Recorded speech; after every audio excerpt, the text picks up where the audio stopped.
Oke, em, selamat sore Bapak Ibu yang saya hormati semuanya. Jadi perkenankan untuk di sore hari ini dari saya akan mempresentasikan terkait satu topik. Mungkin topiknya agak generik ya seperti itu. Kita akan membahas masa depan dari sistem penyimpanan energi skala besar untuk terutama untuk penyimpanan energi atau integrasi terkait sistem energi terbarukan seperti energi surya dan energi angin seperti itu. Jadi dari saya sendiri berasal dari teknik nuklir dan teknik fisika UGM dari kelompok keahlian energi nuklir dan energi terbarukan. Beberapa dan salah satu dari fokus kami adalah sistem penyimpanan energi. Jadi ada dari saya dan Pak Yodya di sistem hidrogen, Pak dan baterai, lalu ada Pak Rahmawan di sistem pump hydro dan lain-lain. Nanti kita akan bahas secara garis besar sistem-sistem penyimpanan energi apa saja yang saat ini dipertimbangkan di dunia dan sebenarnya ragamnya banyak sekali, tapi kita bisa fokus ke beberapa bagian saja atau beberapa sistem saja yang cukup penting dan dari situ kita juga bisa mencoba untuk mengenali karakteristik dari berbagai sistem energi terbarukan lain yang mungkin saat ini belum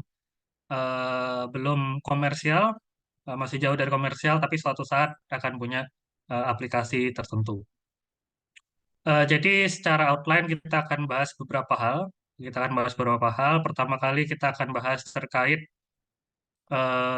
curtailment atau bagaimana kita menghadapi suatu tantangan ketika kita mengintegrasikan energi surya dan energi angin, di mana mereka bisa bervariasi sangat cepat, kita sebut sebagai variable renewable energies, dan ini membuat ada tantangan terkait bagaimana kalau kita eh, mengalami kelebihan energi atau sebaliknya kekurangan energi. Jadi kita akan bahas terkait itu. Lalu kita akan membahas konsep lain terkait level integrasi dari energi terbarukan variabel atau variable renewable energies. Jadi masalah ini insya Allah belum banyak kita hadapi di Indonesia, tapi ini sudah mulai dihadapi di berbagai negara lain dan itu kita bisa pelajari strategi-strategi apa saja yang mungkin dipertimbangkan kalau kita ingin mengintegrasikan energi terbarukan dalam skala besar. Lalu kita akan membahas sedikit untuk klasifikasi sistem penyimpanan energi. Jadi dari segi energi mekanik, energi kimia, termal, dan lain-lainnya, bagaimana kita bisa klasifikasikan. Lalu kita akan bahas beberapa sistem penyimpanan energi yang kita katakanlah cukup besar dan cukup terkenal seperti itu. Lalu kita akan lihat perbandingan antara masing-masing sistem ini, arah dan perkembangannya ke depan seperti apa. Jadi untuk tantangan di variable renewable energy, ada tantangan di solar PV ada macam-macam, tantangan di wind energy juga macam-macam. Tapi untuk variable renewable energy dua yang sama-sama bermasalah adalah bagaimana kita bisa menyimpan energi, bagaimana kita bisa mengintegrasikan jaringan, atau bagaimana kita cara mengatasi intermitensi dari kedua jenis sistem pembangkit ini. Jadi ini kebetulan saya kasih contoh untuk solar PV, tapi sebenarnya solar PV dan wind turbine, wind energy. Kalau kita lihat eh, ini untuk solar PV harga kelistrikannya sudah jauh turun dibandingkan kalau kita bandingkan tahun 2010 seperti itu. Begitu juga untuk wind energy cost-nya seperti itu. Dan saat ini kalau kita bandingkan LCOE atau harga energi per kilowatt hour untuk energi angin dan energi surya, mereka berada pada rentang yang sebanding dengan beberapa jenis pembangkit energi fosil. Tentunya ini juga tidak bisa dibandingkan langsung karena kalau untuk energi surya dan energi angin hampir sebagian besar pengeluaran atau biayanya berada di awal seperti itu. Sementara kalau energi fosil terbagi rata, tetapi ini menunjukkan bahwa semakin ke depan apa namanya integrasi energi surya dan energi angin akan semakin penting. Cuma kalau kita perhatikan dibandingkan dengan energi-energi terbarukan lain di sini, seperti misalkan kalau kita bandingkan dengan energi PLTA, energi air, atau energi geotermal dan energi biomasa yang juga eh, juga sama-sama murah atau bahkan lebih murah, misalkan untuk PLTA terhadap energi fosil. Eh, untuk energi-energi terbarukan lain, mereka punya kestabilan atau katakanlah atau bisa disimpan energinya. Misalkan kita punya pembangkit listrik tenaga air, kita bisa menyimpan kapan kita butuhkan energinya, itu kita bisa keluarkan. Begitu juga untuk pembangkit biomasa, tergantung kebutuhan kita berapa, seberapa banyak itulah yang kita bisa bakar. Tetapi untuk energi surya dan energi angin, opsi kita adalah menggunakan apapun energi surya dan energi angin yang tersedia pada suatu waktu. Dan kalau kita tidak bisa gunakan, kalau kita tidak bisa simpan atau secara langsung, maka itu akan terbuang seperti itu. Dan ini adalah beberapa kondisi, beberapa kondisi yang makin lama makin sering terjadi, terutama di beberapa negara memang sudah tinggi penggunaan energi surya dan energi anginnya seperti itu. Jadi di California, di Jepang dan lain-lain itu ada suatu waktu di mana kita punya energi surya atau punya energi angin yang kalau kita total itu akan terhadap dengan pembangkit energi yang lain seperti itu akan melebihi dari beban dari sistem atau melebihi dari sistem load, melebihi dari sistem load seperti itu. Dan kalau itu terjadi, itu energinya harus kita buang seperti itu. Jadi dalam arti bukan dalam arti dibuang, artinya apa ya potensi yang sebenarnya ada itu kita tidak bisa manfaatkan karena tidak bisa kita gunakan langsung atau tidak bisa kita simpan. Sebagai contoh, sebagai contoh misalkan di tahun 2018, ini sebenarnya udah ada masalah ini dari 2016 misalkan di California karena mereka cukup banyak menerapkan energi surya di lokasi seperti itu. Jadi mereka punya pembangkit-pembangkit lain seperti pembangkit nuklir, pembangkit termal, pembangkit air, ada juga dari jaringan lain dan seterusnya. Nah, kalau kita lihat di sini untuk pembangkit nuklir dia bisa stabil, dia bisa bekerja, menyediakan base load, menyediakan base dari electricity generation-nya seperti itu. Sementara yang lainnya akan sedikit untuk pembangkit termal dia akan mengikuti bebannya, hidro kurang lebih konstan. Tetapi untuk yang energi surya atau energi solar PV ini, apapun yang kita dapat pada waktu itu harus kita gunakan pada saat itu juga seperti itu. Nah, hal itu yang menyebabkan pada siang hari misalkan dari jam 9 sampai jam 15, dari jam 9 sampai jam 15 ada sekitar 12.000 megawatt hour dari output PV yang terbuang. Nah, terbuangnya seperti apa? Jadi kalau di PV kita dalam kondisi yang optimum kita bisa dapat 15 sampai 20% energi listrik dari energi cahaya yang kita dapat seperti itu. Tetapi kalau kita terpaksa buang, itu kita akan operasikan pembangkit PV, pembangkit surya seperti itu, sehingga dia akan terbuang sebagai panas di modul suryanya seperti itu. Jadi artinya ada output energi yang seharusnya bisa tersedia kalau bisa kita simpan atau kita gunakan, tetapi karena tidak bisa kita gunakan pada saat itu juga, itu dia akan terbuang. Nah, untuk energi angin juga akan menghadapi masalah yang serupa, tapi dia biasanya lebih tersebar variasinya ketika dia terpaksa dibuang, terpaksa mengalami curtailment. Tetapi kalau untuk solar, biasanya dia akan cenderung terfokus di sekitar siang hari seperti itu. Dan ini juga ada contoh lain yang eh, dihadapi di dihadapi di Jepang di sekitar tahun yang sama 2018 juga dari sekitar 2018. Jadi sudah bukan hal yang baru lagi. Ini sudah apa namanya sudah hal untuk sistem yang banyak menggunakan energi terbarukan ini banyak dialami. Jadi kalau kita lihat di sini di 2018 sebagian besar di jaringan di Jepang ini di Kyushu itu masih terdiri dari pembangkit nuklir yang warna merah ini seperti itu. Lalu sebagian dari pembangkit fosil, kalau kita perhatikan memang sengaja diturunkan di tengah hari untuk menerima energi surya seperti itu. Lalu energi suryanya kita lihat akan punya puncak sekitar jam 12, akan punya puncak sekitar jam 12. Dan kalau kita lihat di sini, ini sudah jauh dari demand atau beban yang memang diperlukan dari sistem seperti itu.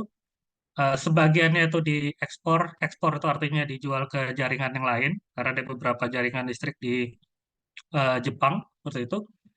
Tetapi sebagiannya itu disimpan di sistem penyimpanan energi dengan pump hydro system. Nanti kita akan lihat bentuknya seperti apa.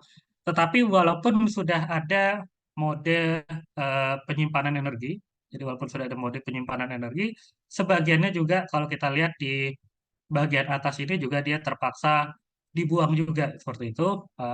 Masih ada curtailment karena sistem penyimpanan energinya walaupun ada tidak mencukupi untuk keseluruhan apa namanya kelebihan energi keseluruhan wismat seperti itu.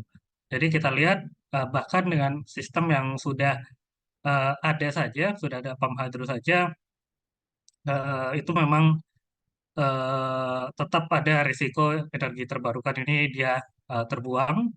Kalau untuk wind energi biasanya terbuangnya cukup random sepanjang hari, tergantung situasinya. Sementara untuk solar biasanya memang eh, terpusat di tengah-tengah hari seperti itu. Dan kalau kita lihat di sini, kalau kita lihat pengalaman yang sama dari tahun 2015 sampai 2021 di US, di Amerika, di California ini, semakin lama, semakin mereka meningkatkan kapasitasnya, itu juga kecenderungannya semakin besar yang harus dibuang seperti itu. Jadi kalau kita lihat di sini dari tahun 2015 dia jadi buang di sekitar di bawah 50 megawatt hour, tapi makin lama energi yang harus dibuang, energi yang terpaksa terbuang setiap tahun juga akan semakin besar seperti itu. Jadi ini masalah yang cukup banyak dihadapi di negara-negara yang pembangkit energi terbarukannya katakanlah terutama angin dan surya kita katakan terlalu besar daripada kapasitas jaringan mereka saat itu. Dan juga ada rekam jejak dari IEA terkait kondisi curtailment renewable energy ini di berbagai tempat. Jadi ini adalah persentase energi terbarukan yang harus dibuang di sumbu vertikal ya. Sementara ini adalah persentase proporsi renewable energy yang sudah ada di jaringan seperti itu. Jadi kalau kita lihat, kalau sudah persentase penetrasi renewable energy variabelnya, energi surya dan energi anginnya semakin besar, itu dia kita akan lihat bahwa energi yang terbuang akan semakin besar. Jadi kalau kita lihat makin mendekati sekitar bisa di atas 4 sampai 8%. Nah, beberapa kasus seperti di Cina lebih lebih ekstrim lagi karena dia eh, semua energi semua energi digunakan misalkan seperti energi nuklir ada, energi fosil ada, semuanya dimaksimalkan seperti itu, tapi planningnya tidak sebaik negara-negara seperti di Eropa atau Jepang, maka untuk kapasitas yang sebenarnya kecil saja, energi terbarukan yang harus dikertel itu juga sudah cukup besar seperti itu. Jadi Ini sengaja dipisahkan antara Cina dan negara-negara lain karena patternnya cukup berbeda seperti itu. Tetapi intinya semakin besar kita menggunakan energi surya dan energi angin, berarti semakin penting kita mempertimbangkan bagaimana cara mereka bisa disimpan atau digunakan secara langsung. Nah, secara umum kalau kita mau menggunakan sistem energi surya dan energi angin dan proporsinya besar, kalau proporsinya kecil itu kemungkinan masih bisa diabaikan. Kalau sudah besar itu harus kita gunakan apakah untuk penyimpanan energi kita simpan ke dalam suatu baterai seperti itu, atau kita bisa gunakan untuk memproduksi bahan bakar, misalkan untuk produksi hidrogen, atau kita gunakan kita konversi menjadi panas atau menjadi dingin yang kita bisa manfaatkan sehari-hari. Jadi inilah yang harus kita pertimbangkan di kemudian hari kalau apa namanya sistem energi surya dan energi angin ini semakin besar seperti itu. Nah, kalau dari segi proporsinya, kalau dari segi proporsi, bagaimana kita memahami dampak dari energi terbarukan variabel atau VRI terhadap kebutuhan fleksibilitas sistem, itu ada istilah-istilah, istilah-istilah yang diperkenalkan terkait seberapa intens atau seberapa dalam penggunaan energi terbarukan mempengaruhi jaringan listrik seperti itu. Jadi kalau kita lihat di sini ada fase 1, 2, 3, 4, 5, dan 6, di mana fase 1 adalah ketika penggunaan energi terbarukan sangat minim atau tidak ada, jadi kita bisa abaikan dampaknya terhadap sistem seperti itu. Eh, Lalu kita naik ke level 2, di mana ada ada dampak tapi kecil dan menengah, belum banyak berubah pattern operasi jaringan listriknya, sampai sampai dia ke kondisi yang lebih ekstrim, sampai kondisi yang lebih ekstrim seperti itu. Jadi di mana di level 4 dan level 5 itu ada beberapa periode energi terbarukannya adalah mayoritas di jaringan listrik lokal seperti itu, dan di fase 6 yang ini yang saat ini juga belum banyak negara yang sampai sana, yaitu ketika eh, ada surplus energi di level di atas mingguan dan bulanan seperti itu. Jadi tergantung dari penggunaannya. Jadi masalah tadi tidak akan langsung dihadapi secara sekaligus, tapi tergantung tergantung fase seberapa banyak energi terbarukan digunakan di suatu tempat seperti digunakan di suatu jaringan listrik seperti itu. Jadi dari fase 1 adalah fase yang minimalis, hampir tidak ada dampaknya.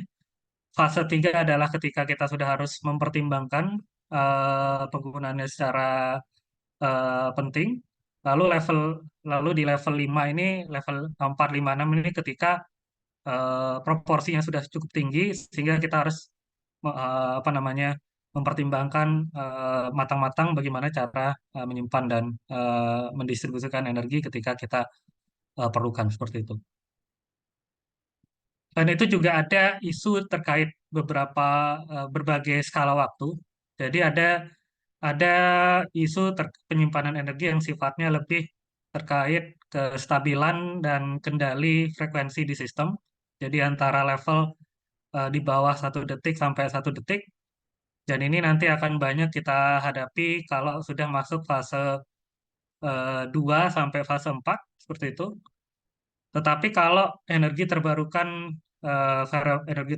variabel yang kita gunakan sudah sangat tinggi, misalkan fase 3 sampai fase 6, bagaimana cara kita mengendalikan energi surplus dan defisit di level jam, hari, atau bahkan bulanan itu akan semakin penting seperti itu.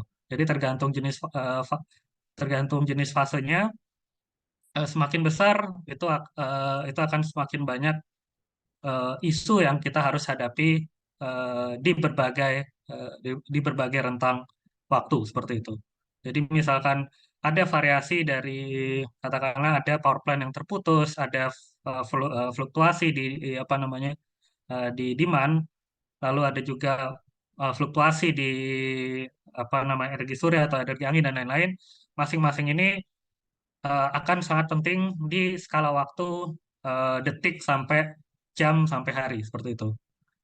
Sementara itu nanti untuk terkait skala hari sampai bulanan atau musiman seperti itu nanti akan sangat tergantung pada misalkan kapasitas penyimpanan energi di hydropower, pump hydro, atau sistem yang bisa menyimpan energi di skala bulanan seperti itu. Nah, itu tadi adalah masalah-masalah yang kita hadapi, masalah-masalah yang kita hadapi kalau kita sudah masuk di fase yang cukup tinggi, kita sudah masuk di fase yang cukup tinggi. Lalu bagaimana metode-metode apa saja yang bisa kita gunakan untuk sistem penyimpanan energi? Nah, di sini ada beberapa kategori. Ada kategori sistem penyimpanan yang berbasis mekanik. Jadi mekanik itu seperti di sini ada pump hydro, ada compressed air storage, dan ada flywheel seperti itu. Ada yang bersifat elektrochemical, ada yang bersifat elektrochemical. Jadi biasanya adalah terkait baterai atau flow battery seperti itu.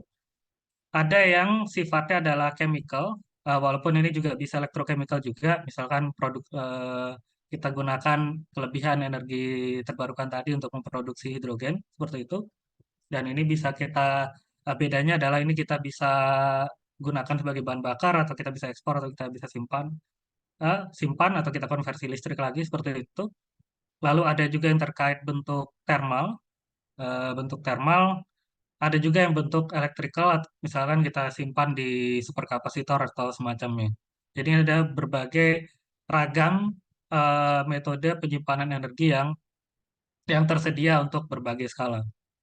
Dan kalau kita lihat saat ini di seluruh dunia, kalau kita lihat di seluruh dunia, sebagian besar dari sistem pembangkit itu masih bersifat mechanical. Kalau kita lihat yang beroperasi dari kapasitas gigawattnya, sebagian besar sifatnya mechanical, dan di sini mechanicalnya secara spesifik adalah pump hydro storage. Jadi sebagian besar menggunakan bendungan untuk menyimpan energi. Sebagian kecil lagi adalah untuk electrochemical dalam arti baterai seperti itu. Sebagian kecil juga adalah untuk thermal. Kita gunakan langsung sebagai panas atau sebagai dingin seperti itu. Lalu yang untuk hidrogen dia masih sangat kecil saat ini. Itulah jadi kalau kita lihat nanti akan ada saat ini masih sebagian besar ragam sistem penyimpanan energi masih berbasis sistem yang mekanik seperti itu. Nah, untuk sistem mekanik, salah satu yang paling besar dan yang paling penting adalah pump hydro atau pump storage hydropower. Jadi untuk pembangkit PLTA itu ada PLTA yang berbasis bendungan, PLTA yang berbasis run of river atau berbasis sungai, seperti itu.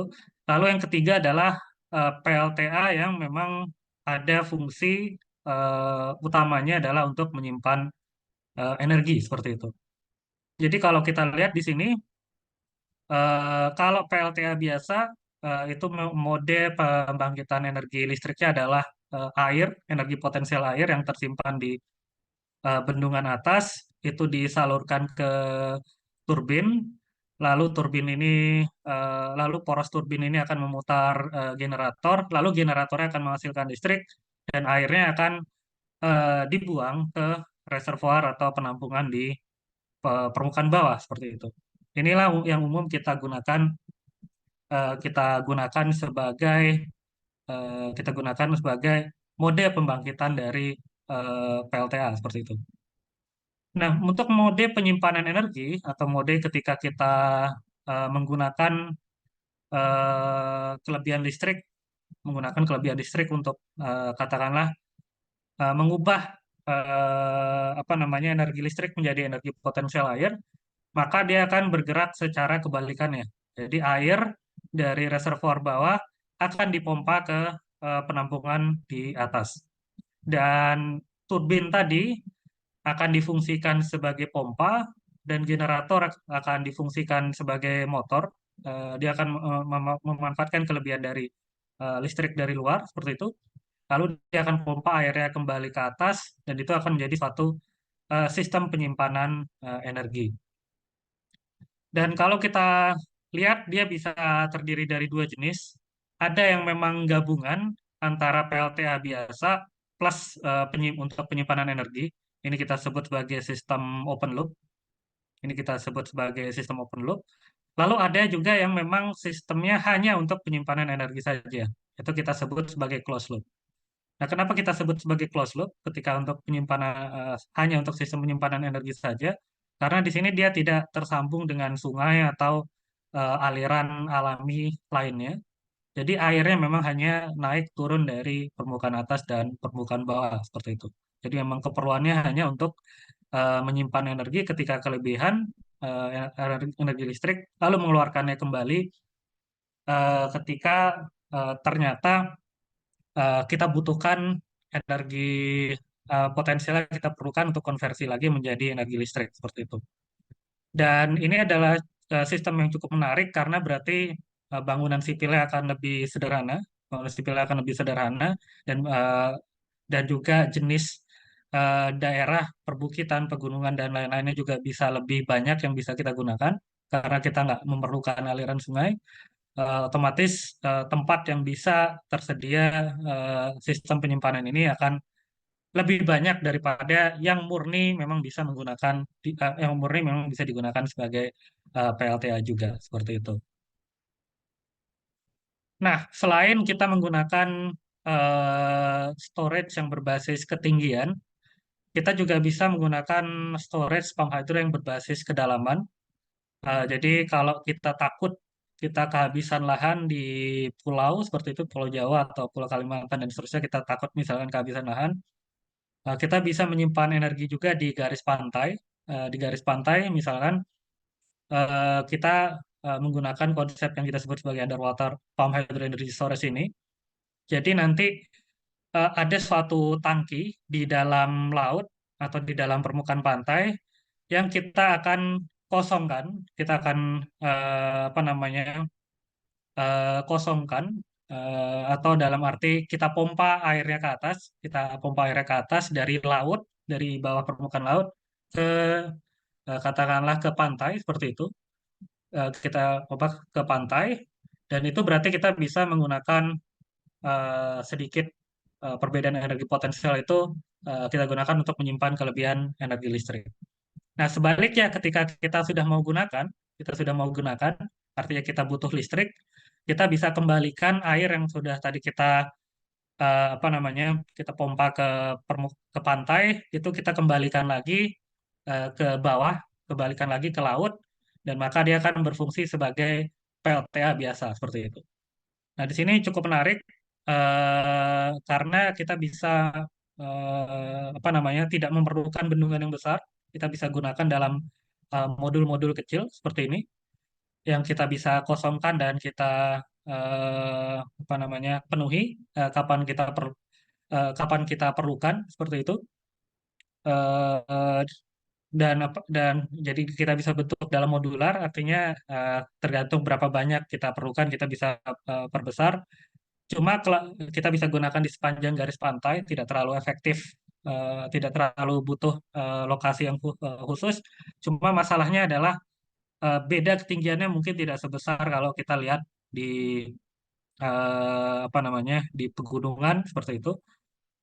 Kecuali kalau memang kita punya palung atau permukaan laut yang cukup dalam, tapi juga dekat dari pantai seperti itu. Jadi ini adalah beberapa sistem yang juga dikembangkan di Jerman karena mereka punya keterbatasan lahan, tapi mereka ingin menyimpan energi surya dan energi angin mereka. Nah, inilah adalah sistem yang mereka juga coba terapkan seperti itu. Nah, kalau kita lihat tadi dari pump storage sendiri itu adalah bentuk apa namanya, antara sistem PLTA biasa yang berbasis bendungan sama PLTA run of river yang namanya mengandalkan energi air yang tersedia secara musiman seperti itu. Dan kalau kita lihat untuk pump storage ini, walaupun bangunan sipilnya bangunan sipilnya lebih sederhana, dia hampir punya keseluruhan fitur dari yang dimiliki eh, bendungan skala besar seperti itu. Cuma dalam beberapa kapasitas seperti untuk black start dan scheduling dia memang akan lebih terbatas daripada reservoir tapi atau bendungan besar, tapi itu masih memungkinkan untuk yang murni pump storage tadi. Dan kalau kita lihat memang eh, untuk hydropower plant ini untuk apa namanya untuk penyangga jaringan itu memang cukup penting karena dia bisa di start jauh lebih cepat daripada pembangkit-pembangkit thermal, terutama pembangkit batu bara, dan dia juga bisa kita matikan dan nyalakan dari sampai kapasitas 100% kapasitas totalnya dalam hitungan menit seperti itu. Sementara kalau untuk pembangkit-pembangkit thermal dia butuh waktu yang lebih lama. Jadi ini peran penting yang memang bisa diperankan pump storage atau bendungan skala besar untuk jaringan listrik di masa depan. Nah, kalau kita bandingkan antara eh, hydropower di hydropower di apa namanya di skala waktunya di jangka waktu yang kita perlukan, dia cukup menarik karena untuk dia bisa bekerja sampai jangka hari, balance di jangka hari atau di jangka bulanan seperti itu, terutama untuk reservoir hydro. Sementara kalau untuk sistem baterai dia kesulitan untuk menyimpan energi ketika harus lewat dari waktu harian atau bulanan. Dan ini sudah cukup banyak diterapkan di seluruh dunia. Jadi kalau kita lihat jaringan-jaringan listrik yang punya penetrasi energi surya dan energi angin yang besar, tadi kita lihat di Jepang misalkan, dia sudah menggunakan pump storage hydro. Begitu juga misalnya contoh ini yang di Austria ini, dia juga menggunakan pump storage. Jadi ada pembangkit, jadi di sini ada suatu waktu di mana kita hitung sebagai pembangkitan negatif, itu ketika kelebihannya kita gunakan untuk menyimpan kelebihan energi surya atau energi angin tadi, tergantung situasinya. Dan kalau kita lihat saat ini hampir semua sistem penyimpanan energi di skala jaringan itu hampir semuanya adalah pump hydro. Jadi kalau kita lihat bendungan sendiri punya kapasitas sekitar sampai di seluruh dunia itu sampai 1.500 terawatt hour di tahun 2020. Lalu untuk yang murni untuk pump storage hydro adalah bisa menyimpan 8,5 terawatt hour. Dan kalau kita bandingkan dengan apa yang disimpan untuk sistem baterai hanya 0,66 terawatt hour. Ini kalau kita lihat di data tahun 2020, tapi kalau kita lihat sekarang juga proporsinya juga masih tetap besar di pump hydro seperti itu, walaupun nanti baterai juga nanti akan makin bersaing di kemudian hari seperti itu. Dan yang menarik juga ada beberapa simulasi atau beberapa ide untuk bagaimana kita bisa menggabungkan antara dua sistem ini, misalkan sistem surya dan sistem air. Bagaimana kalau mereka bekerja secara masing-masing atau misalkan mereka bekerja secara terkoordinasi seperti itu. Jadi di sebelah kiri ini kita punya yang ditandai warna biru muda itu adalah sistem hydro yang kita bisa variasikan, sistem hydro yang sebenarnya kita bisa variasikan. Kalau dia berada dalam kapasitas yang konstan setiap saat, maka nanti untuk dari PV-nya, energi PV-nya dia akan mengalami puncak seperti ini. Dan ini yang sering menjadi masalah kalau kita lihat di apa namanya di jaringan listrik yang pembangkit energi surya dan anginnya sudah besar seperti itu. Tapi misalkan kita koordinasikan, artinya kita pasangkan, jadi kita lihat pembangkit hidro dan pembangkit PV bukan sebagai suatu pembangkit yang terpisah, tapi mereka adalah suatu pembangkit yang katakanlah apa namanya berkoordinasi sebagai suatu tim seperti itu. Itu kita bisa gunakan metode untuk memprediksi kapan puncak kapan puncak energi suryanya, maka pada saat itu energi hidronya kita turunkan, misalkan di tengah hari. Tetapi ketika pagi dan sore hari, ketika energi suryanya sudah masih kecil atau sudah mengecil, itu kita bisa imbangi dengan sistem pembangkit hidronya. Dan ini secara prinsip berarti kita bisa punya sistem solar PV dan hydropower yang stabil, katakanlah misalnya dari jam 8 sampai jam 18 seperti itu. Jadi walaupun solar PV-nya sendiri itu dia bervariasi dengan pola yang seperti ini, pola gunung seperti itu atau pola bukit seperti itu, tapi kalau kita bisa gabungkan dengan sistem energi terbarukan yang cukup fleksibel di skala besar, maka kita bisa punya pembangkitan yang stabil walaupun kita punya proporsi energi surya yang cukup besar seperti itu. Jadi ini beberapa ide yang saat ini eh, dikejar oleh peneliti-peneliti di berbagai negara yang penggunaan energi angin dan energi suryanya sudah cukup besar seperti itu. Dan kalau kita lihat secara garis besar nanti untuk tahun 2020 sampai tahun 2030 itu memang akan banyak perkembangan di bendungan yang memang digunakan untuk pump storage tadi seperti itu. Jadi ini memang ya sudah masih besar saat ini dan akan berkembang secara besar ke apa namanya kemudian harinya seperti itu. Lalu kalau kita bandingkan dari eh, kalau kita bandingkan terkait harga atau harga penyimpanan energi per unit energi USD per megawatt hour seperti itu, kita lihat memang sistem-sistem mekanik seperti pump storage atau compressed air itu memang dia relatif murah. Jadi kalau kita lihat di sini dia ada di sekitar 200 USD per megawatt hour. Sementara kalau kita lihat maaf, di sistem baterai dan seterusnya itu bisa sampai 500 USD per megawatt hour. Dan semakin eh, langka sistem kimia yang kita gunakan itu juga akan semakin mahal. Jadi yang lithium ion dan lead acid dia cenderung lebih murah daripada sistem-sistem yang lain. Tetapi juga untuk di skala jaringan listrik dia biasanya hanya menyimpan energi dalam hitungan jam katakanlah sampai 4 jam. Sementara untuk pump storage hydro bisa di atas 4 jam. Oke, kita coba percepat. Nah, untuk storage-nya, untuk pump storage, misalkan dia bisa nyimpan dari 4 jam sampai 11 jam seperti itu. Tapi untuk baterai stationary battery storage, dia biasanya menyimpan kurang dari 4 jam. Lalu kalau kita lihat dari segi umur hidupnya, untuk sistem bendungan atau pump storage, dia bisa umur hidupnya di atas 40 tahun. Sementara untuk stationary battery dia sekitar 10 atau belasan tahun seperti itu. Tetapi itu juga berbanding dengan waktu konstruksinya. Untuk pump storage hydro dia butuh perencanaan yang lebih lama, dari 4 sampai 8 tahun. Sementara kalau untuk sistem baterai, selama kita punya uang dan tempat eh, dan seterusnya, kita punya kapasitas untuk membelinya, dia bisa dikonstruksi dalam waktu cepat.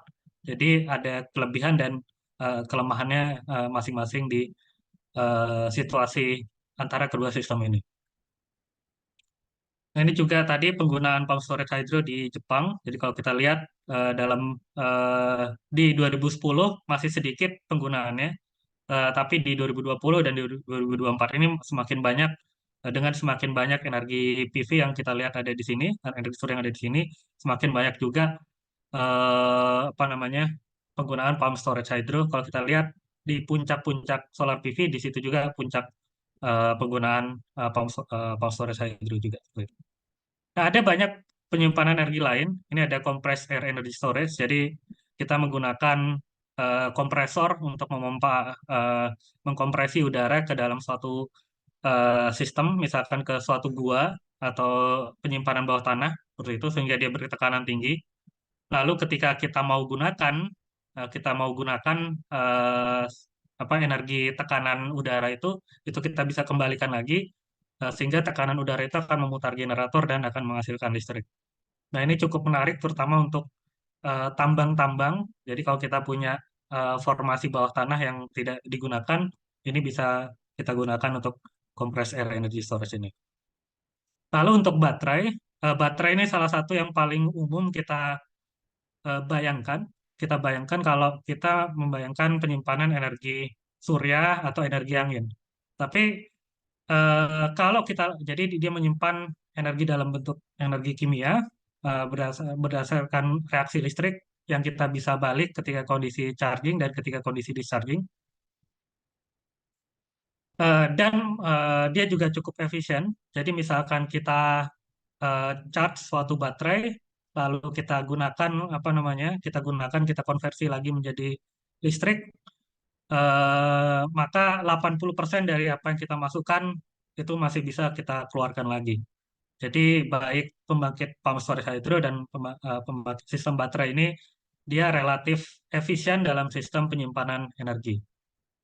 Ini kita percepat aja. Jadi eh, cuma ada masalah di sini, tergantung seberapa dalam atau seberapa turun, seberapa minimum state of charge yang kita gunakan. Semakin banyak kapasitas baterai yang kita gunakan, umur baterai juga akan semakin singkat. Jadi kalau kita lihat di sini, kalau kita gunakan sistem baterai sampai kapasitas penuh, jumlah siklus penggunaan baterai itu turun drastis dibandingkan kalau kita hanya menggunakan sampai depth of discharge 60% seperti itu.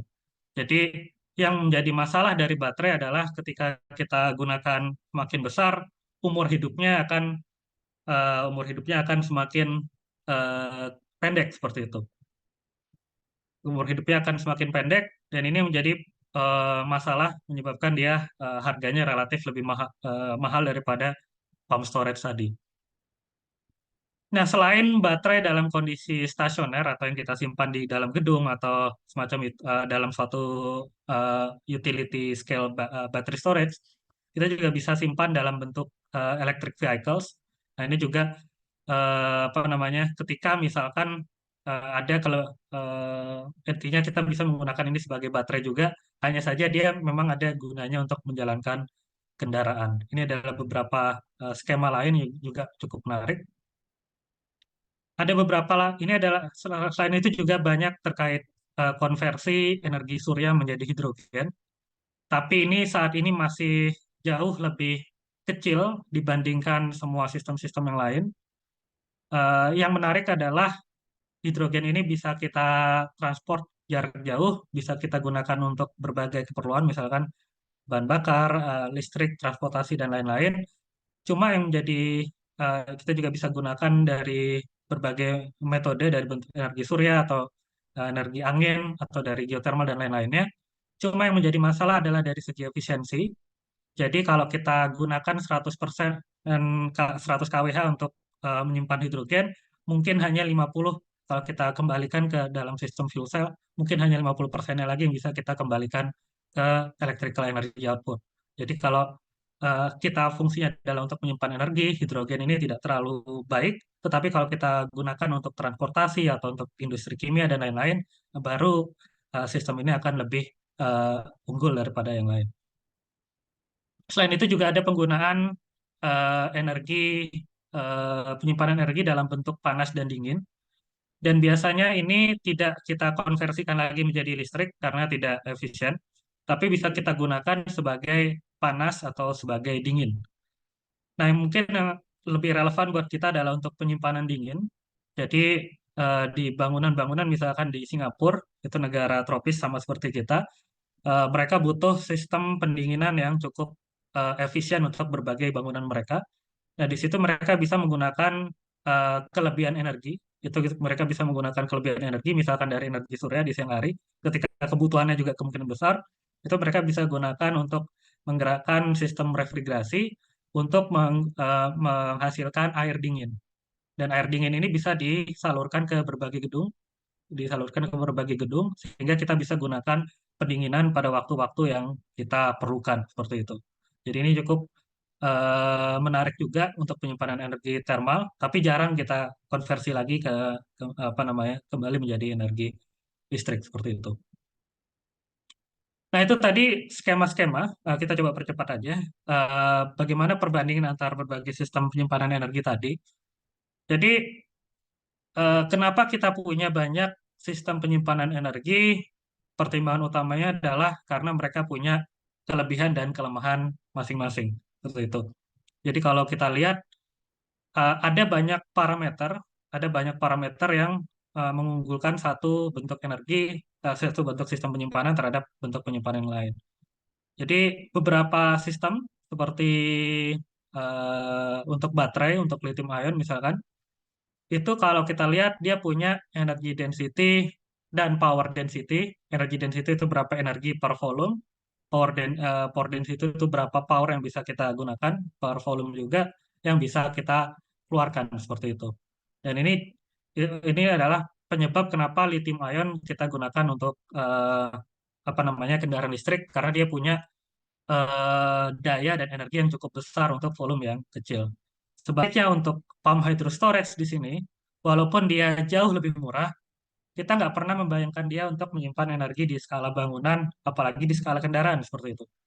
Jadi kalau kita lihat energi density-nya sangat rendah, power density-nya juga relatif lebih rendah. Jadi kita butuh eh, sistem yang ukurannya jauh lebih besar dan jauh lebih apa namanya ya jauh lebih besar untuk menghasilkan daya dan energi mengeluarkan daya dan menyimpan energi yang sama seperti itu.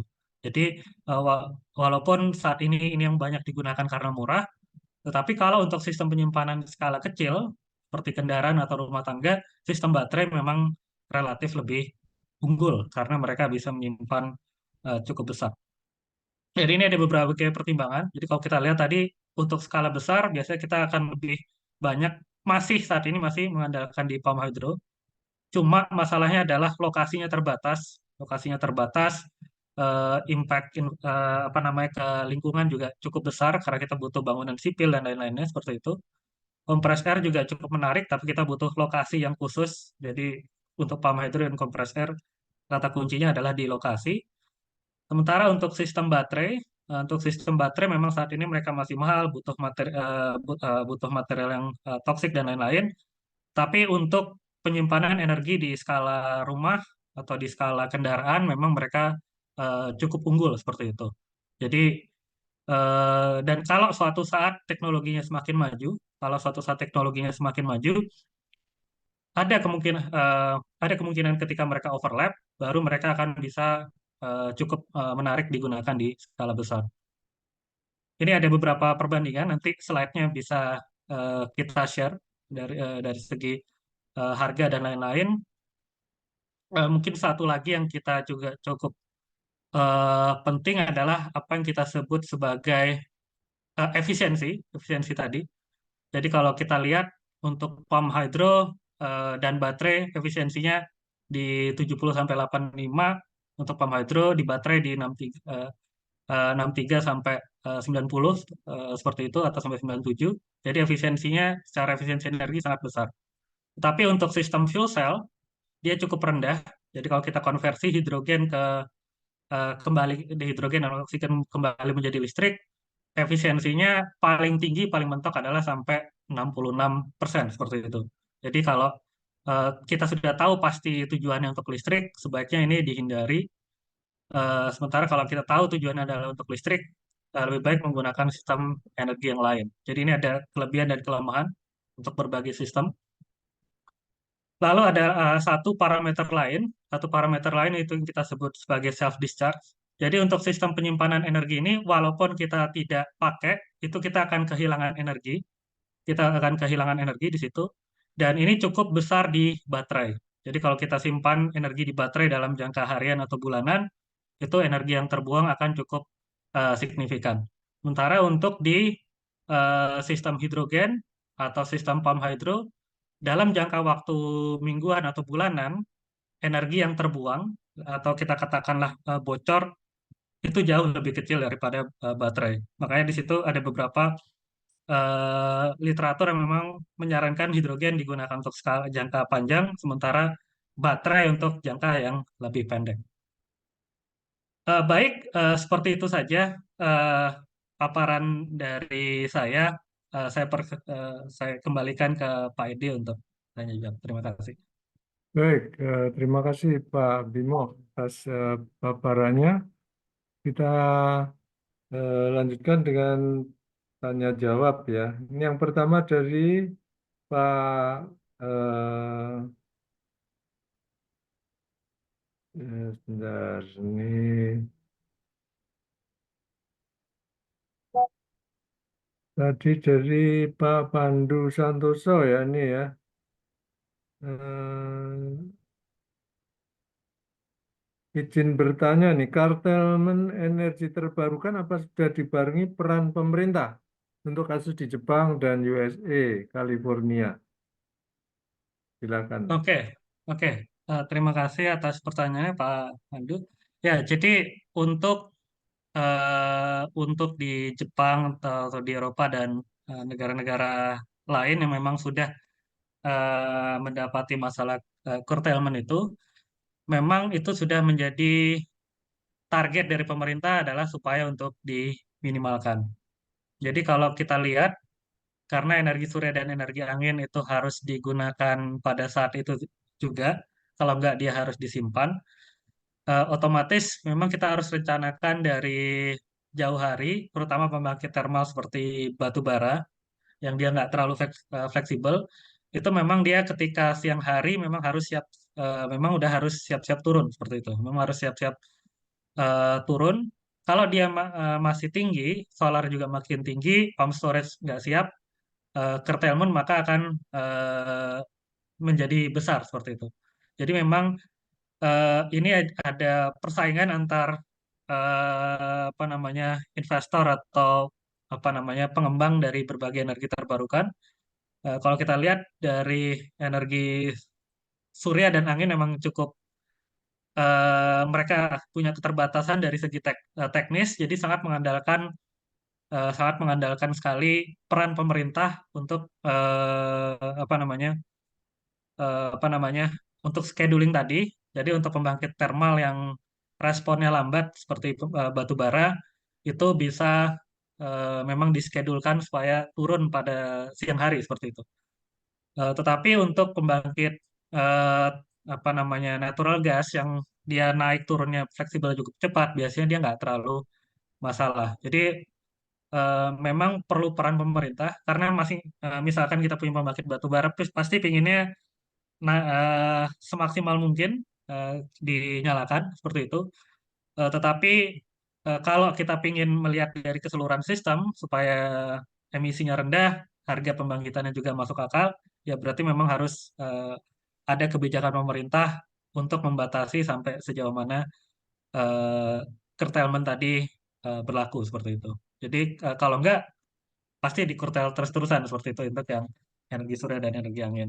Jadi memang butuh meyakinkan yang sistem yang lain untuk mereka punya schedule atau skema pembiayaan yang lain supaya nggak mengganggu energi terbarukan, terutama di energi surya yang memang dia puncaknya pas siang hari banget seperti itu. Begitu Pak Edi, Baik, Pak Pandu. masih berlanjut dari Pak Pandu ini. Mohon penjelasan cara penyimpanan energi angin dan solar atau standar internasional yang diikuti. Oke, eh, untuk penyimpanan energi angin dan solar, dan ini juga tergantung di skala apa ya, eh, di skala apa yang mau digunakan. Biasanya nanti itu akan dilihat dari eh, jadi total dari pembangkit-pembangkit lain yang kurang fleksibel. Jadi misalkan pembangkit nuklir dia cenderung harus stabil, secara ekonomi harus seperti itu. Pembangkit batu bara dia bisa bervariasi bahan bakarnya tapi pelan. Pembangkit gas itu yang apa namanya yang bisa bervariasi juga seperti itu. Nah, kalau cara penyimpanan yang disimpan adalah apa yang memang berlebih di atas kebutuhan beban. Jadi kalau berapa energi angin atau energi surya yang di atas nilai beban, itulah yang disimpan. Nah, disimpannya di mana? Saat ini kalau di skala besar penyimpanan yang paling murah adalah di pump storage hydro tadi, karena dia bisa pakai bendungan PLTA biasa atau bendungan memang sudah disediakan secara khusus seperti itu. Tapi kalau di skala kecil, biasanya nanti misalkan kita ngomong penyimpanan energi di skala bangunan atau skala kendaraan seperti itu, bukan di skala jaringan listrik. Berarti kelebihan listriknya itulah yang kita simpan biasanya di baterai seperti itu. Jadi skala besar dan skala kecil atau menengah itu sama prinsipnya adalah kelebihannya yang kita gunakan, tapi alat penyimpanannya yang eh, berbeda seperti itu. Setahu saya kalau SDM mungkin sudah ada pembicaraan terkait yang di Cirata ya. Mereka ada solar PV terapung dan eh, pump hydro juga. Cuma memang skalanya kan memang kecil ya dibandingkan yang ada di negara lain. Tapi sudah ada diskusi terkait ini juga di Indonesia seperti itu. Begitu Pak Edi, Pak Pandu. Terima kasih. Ya, berikutnya masih Pak Pandu ya, nih ya. Mengapa cara penyimpanan energi hidrogen masih kurang berkembang? Mohon penjelasannya. Oke, terima kasih Pak Pandu. Terkait penyimpanan energi hidrogen, ada beberapa masalah. eh, yang terutama, yang paling penting sebenarnya adalah masalah terkait efisiensinya. Efisiensinya terutama ketika konversi jadi pertama kita konversi dari listrik ke hidrogen, itu biasanya efisiensinya masih tinggi. Tetapi kalau kita konversi hidrogen kita gunakan hidrogen, kita campur dengan oksigen di dalam fuel cell, kita konversikan menjadi listrik lagi, itu rugi-ruginya cukup besar. Jadi listrik yang kita simpan, katakanlah rata-rata 50% saja yang bisa kita 50% saja yang bisa kita terima seperti itu. Jadi satu masalah teknis adalah terkait efisiensi tadi. Masalah lain-lain adalah terkait bentuk dari hidrogen itu sendiri. Jadi bentuknya yang hidrogen bisa dalam bentuk gas atau bisa dalam bentuk cair. Kalau dalam bentuk gas, dia butuh ruangan yang cukup besar dibandingkan dengan baterai. Kalau dalam bentuk cair, dia butuh komponen untuk mendinginkan dan segala macam seperti itu. Jadi dari segi kalau kita mau konversikan kembali menjadi listrik, dia kurang cocok. Tapi dia yang menarik adalah kalau memang kita gunakan dia sebagai bahan bakar, misalkan untuk bahan bakar truk atau eh, katakanlah untuk apa namanya kapal seperti itu, dia bisa kita refuel dalam waktu cepat dan untuk per kilogramnya densitas energinya sangat tinggi. Jadi kalau kita gunakan untuk kepentingan itu dia memang lebih menarik seperti itu. Tapi kalau kita sudah tahu maunya jadi listrik, ya dia agak kurang efisien kalau kita bandingkan dengan sistem baterai. Seperti itu, Pak Pandu. Baik, berikutnya ya masih Pak Pandu ya ini ya. Untuk close hydropower, apakah bisa diutilisasi di Indonesia di mana bahaya gempa sering terjadi? Oke. Baik. Terima kasih, Pak Pandu. Untuk yang closed loop hydropower tadi, jadi yang memang hidropower yang memang kita gunakan hanya untuk menyimpan energi listrik seperti itu dan mengeluarkannya lagi, itu saat ini setahu saya masih jarang sekali di Indonesia. Tapi yang cukup banyak adalah hidropower justru yang biasa, yang open loop. Hydropower yang sifatnya open loop. Dan sejauh ini, kalau perancangan sipilnya baik, artinya sudah dipertimbangkan terkait bahaya gempa dan lain-lain, eh, yang open loop hydropower sejauh ini baik-baik saja di Indonesia. Walaupun kita belum punya pengalaman yang sama untuk closed loop hydropower, kalau direncanakan dengan baik, seharusnya juga tetap bisa.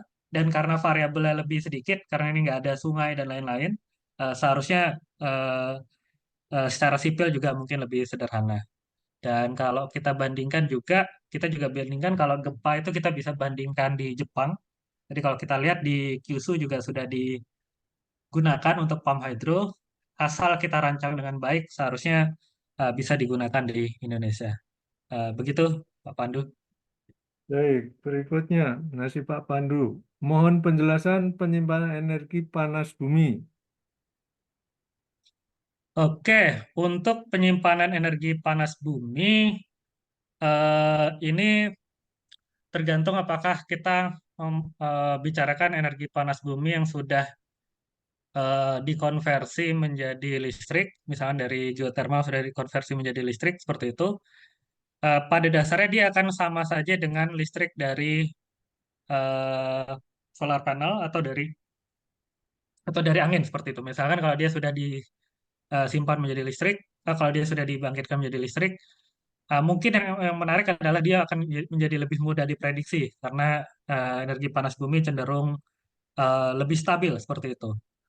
Nah, kalau dalam bentuk memang masih panasnya, masih dalam uap atau uap panas seperti itu sendiri sebenarnya sudah metode penyimpanan energi juga dari awal dalam bentuk thermal. Nah, itu bisa kita gunakan ya, misalkan untuk penggunaan langsung, misalkan untuk pemanasan produk pertanian dan lain-lain. Jadi kita gunakan untuk direct use. Sepertinya sudah ada juga di Indonesia.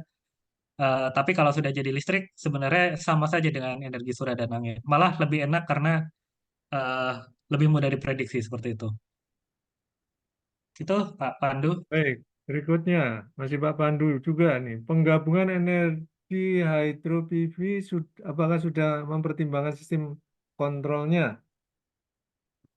Oke. Baik. Untuk penggabungan tadi ya, mungkin yang menjadi pertanyaan adalah ketika mereka bekerja bersama-sama seperti itu, supaya misalkan output keduanya eh, tetap sama. Jadi ketika PV turun yang hydro naik, ketika PV naik yang hydro turun seperti itu. Memang ini belum apa namanya matang digunakan di dunia. Tetapi untuk sistem kendalinya adalah pada dasarnya dia akan melihat power yang dihasilkan sesaat eh, di kedua sistem. Jadi misalkan kita punya paling gampangnya kita punya PV terapung, PV terapung yang di atas suatu bendungan hidro seperti itu. PV terapung yang di atas suatu bendungan hidro. Kita lihat total output powernya, kita lihat total output powernya.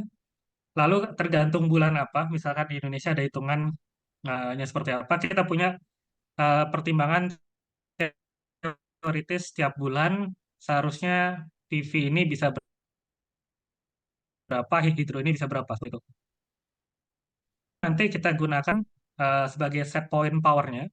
Dan ketika pada kenyataannya prediksi solar PV-nya meleset, misalkan mendung, katakanlah seperti itu, misalkan mendung, maka nanti berarti kan maka akan ada pengurangan di output solar PV. Nanti akan ada pengurangan sementara di output total gabungan hidro dan PV tadi. Ya berarti nanti hidronya yang akan dikendalikan untuk menaikkan input airnya seperti itu, untuk menaikkan input airnya. Jadi valve-nya dibuka, apa namanya, gate-nya dibuka, blade-nya disesuaikan dan lain-lain seperti itu.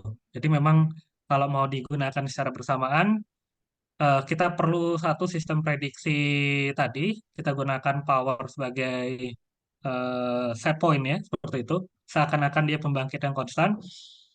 Dan ini juga nanti bisa diperbaiki kalau kita punya sistem pemantauan meteorologis. Jadi sebelum mendungnya kena, sebelum mendungnya kena, sebelum awannya kena di atas PV-nya, kita bisa prediksi lebih dulu supaya sistem PV, hidronya bisa menyesuaikan seperti itu. Dan biasanya sistem hidro bisa menyesuaikan cukup cepat. Jadi kalau kita sudah ada prediksi yang baik, itu bisa kita kendalikan selisihnya seperti itu.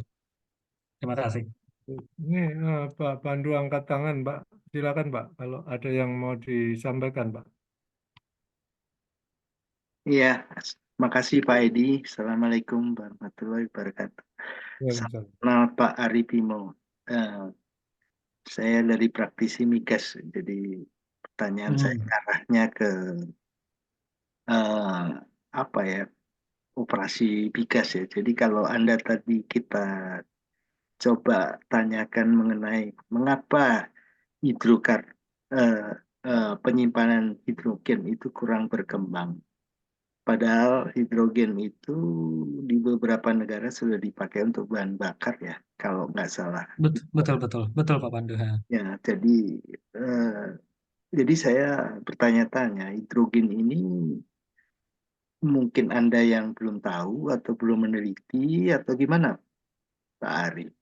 Terima kasih. Hanya itu aja pertanyaan saya. Terima kasih Pak Edi.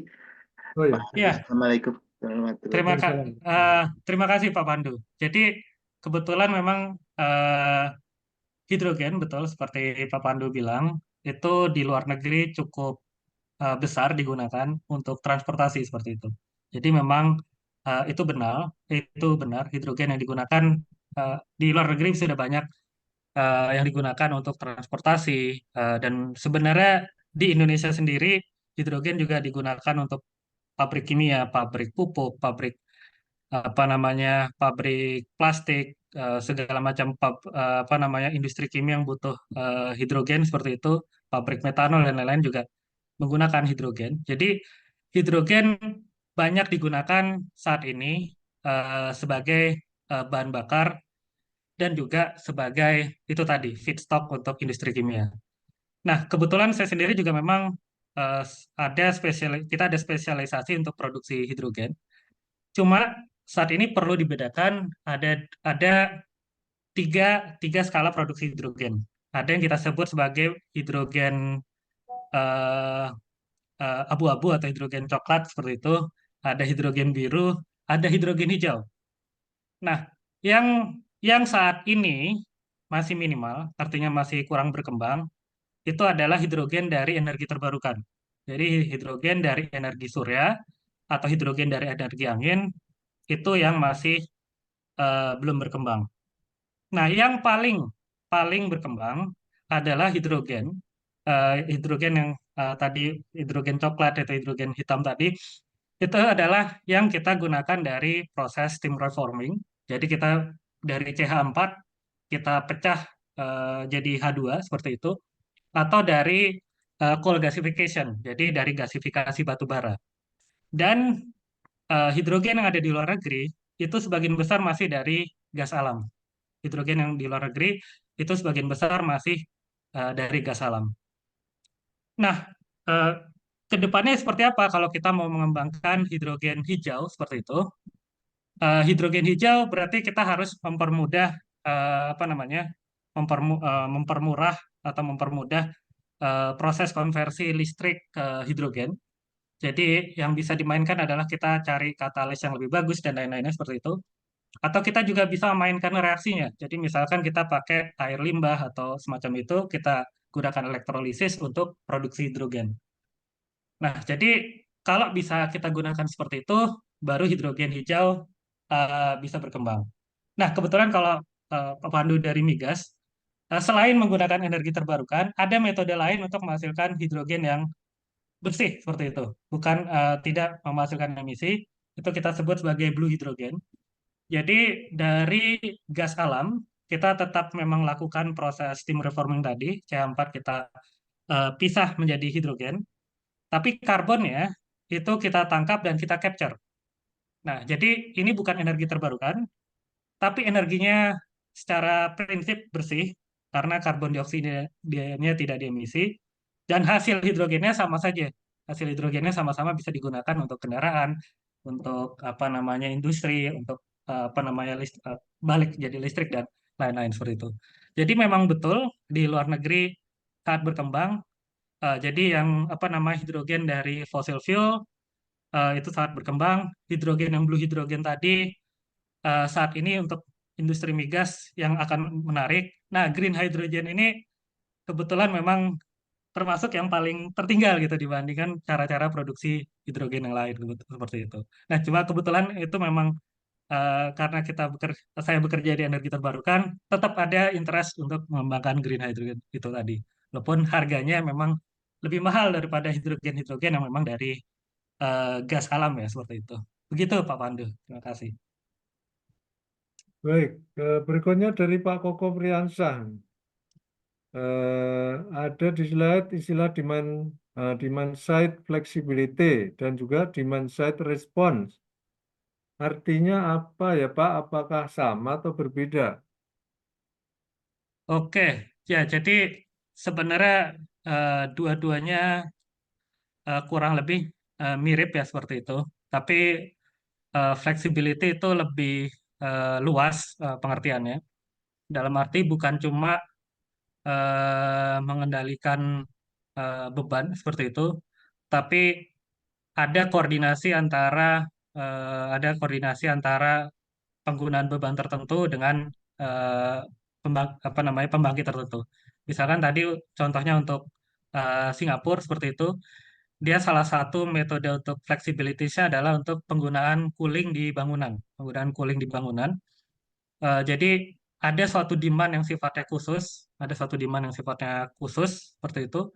Nah, ini bisa tingkatkan, dia bisa tingkatkan ketika energi surya atau energi anginnya berlebih seperti itu.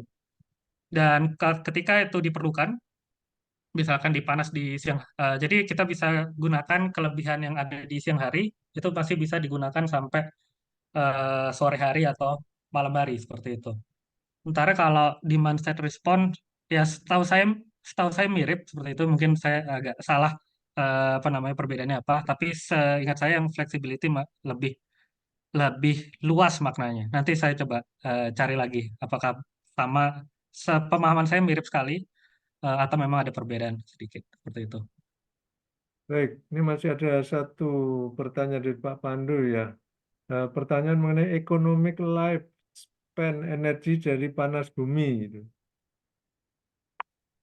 Untuk panas bumi, oke. Kebetulan untuk panas bumi sendiri saya kurang mendalami ya seperti itu ya. Untuk panas bumi saya kurang mendalami. Cuma memang ini kan sistem yang lebih mature, lebih established. Ya nanti saya bisa coba cari. Tapi memang